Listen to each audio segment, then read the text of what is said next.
Hello, ladies and gentlemen. I am Coach Tobias Forst, founder of Achilles Life Coaching, decade-long recipient of narcissistic abuse, and I've saved myself from it. How I'd managed to do this, I share with you in my coachings and videos. So welcome to today's topic, harmony in every relationship.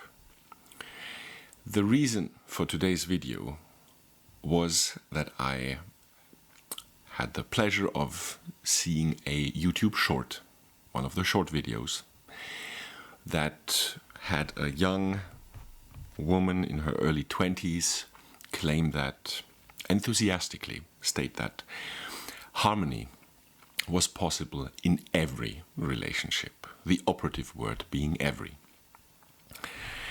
So, regardless of her motivation to do this, and she had a substantial amount of likes and followers, or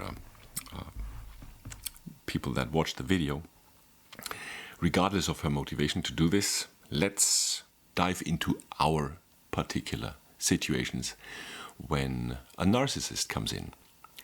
Is harmony possible in a relationship, be that business or private or intimate, with a narcissist? Possible, yes or no? For that reason, for that analysis, let's take a look at the definition of what harmony actually means. I've consulted the Cambridge Dictionary, and we are looking at two particular definitions. Definition number one: the situation in which people live or work happily together without any big problems.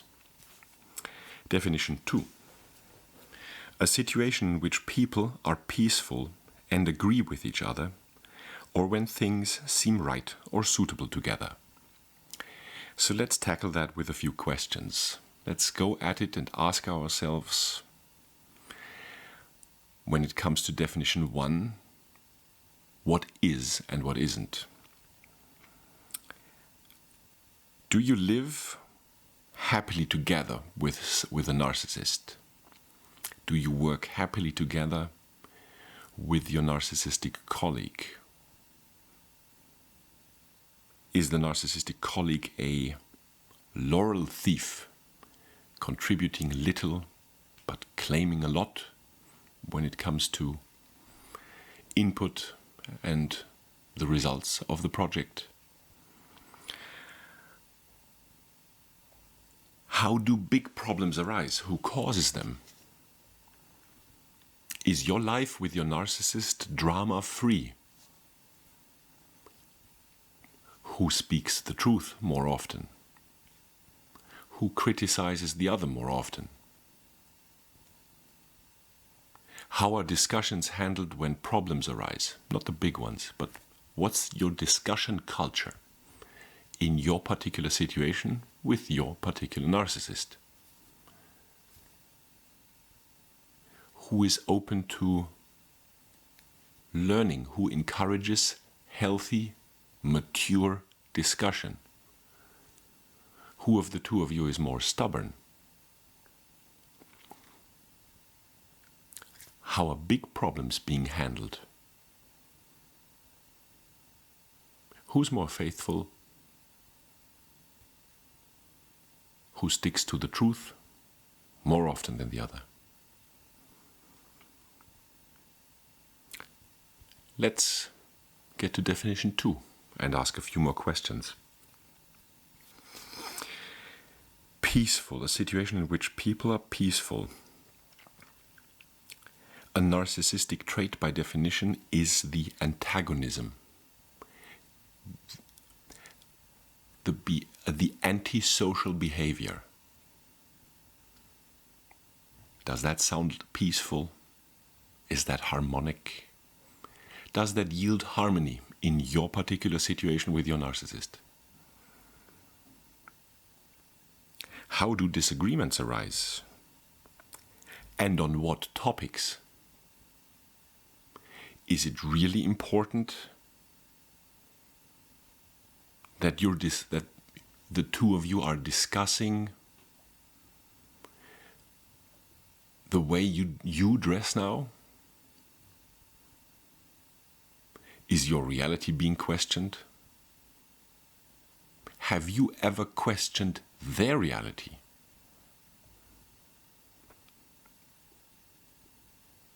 to seem suitable or right. That's a difficult one, ladies and gentlemen. Don't underestimate this one. Or when things seem right or suitable together. You might seem suitable together in a public area. When you get a mini love bombing. That might be the colleague or the boss even. Or your intimate partner. And then you're being triangulated. That you're the dream team at work. Or the dream couple when you arrive there with your partner. And when you get home, still keeping in mind, is it right or suitable? Does it seem right or suitable? And then you're home. And all of a sudden things change. She has a headache, but despite all that, she's on her cell phone for the next 2 hours and turns it around so you don't see when you approach. And then you're being called paranoid. And you need to chillax a bit. Or does some, by a miraculous coincidence, or some work come up for him from 11 p.m. to 2 a.m. in his private studies, where you cannot be right now because he has to do that, despite his promise that the evening for the two of you was free. Does that seem harmonious? Does that yield harmony?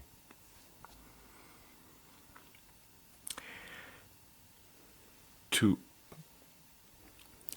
come to a conclusion of this video, ladies and gentlemen, we will incorporate now in our train of thought today a few particular narcissistic patterns. I'm going to read to you now. Not all of them, but a few that pertain to a particular meaning and yield a specific conclusion to today's video.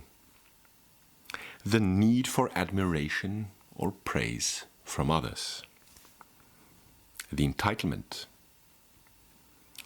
The systematic pattern of exploiting others for personal gain. Last but not least, envy, jealousy, and distrust. With those narcissistic traits in mind, in order for you to establish harmony in your particular situation, in business, in private or intimate relationships, what is demanded of you is nothing short of selling your soul. And nothing in this world is worth that. And seeing that you're watching this video right now, I'm pretty sure to assume that you've had enough when it comes to paying that price each and every day. Congratulations for wanting to find a way out. This is why people like me are here for. Soldiers on the front line against these parasitic minds. And last but not least, ladies and gentlemen, now that you know that harmony in every relationship is simply not possible, and keeping in mind the young lady that so avidly tried to defend that claim that harmony in every relationship is possible, always question the motivation of why the person you are consulting is recommending and giving you advice to do A or B or C. Ask yourself, what's their motivation, including what's my motivation. And for you, ladies and gentlemen, if at any point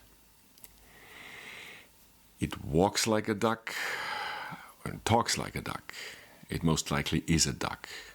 That means if it smells like manipulation, gaslighting, or conditioning to your detriment, it most assuredly is.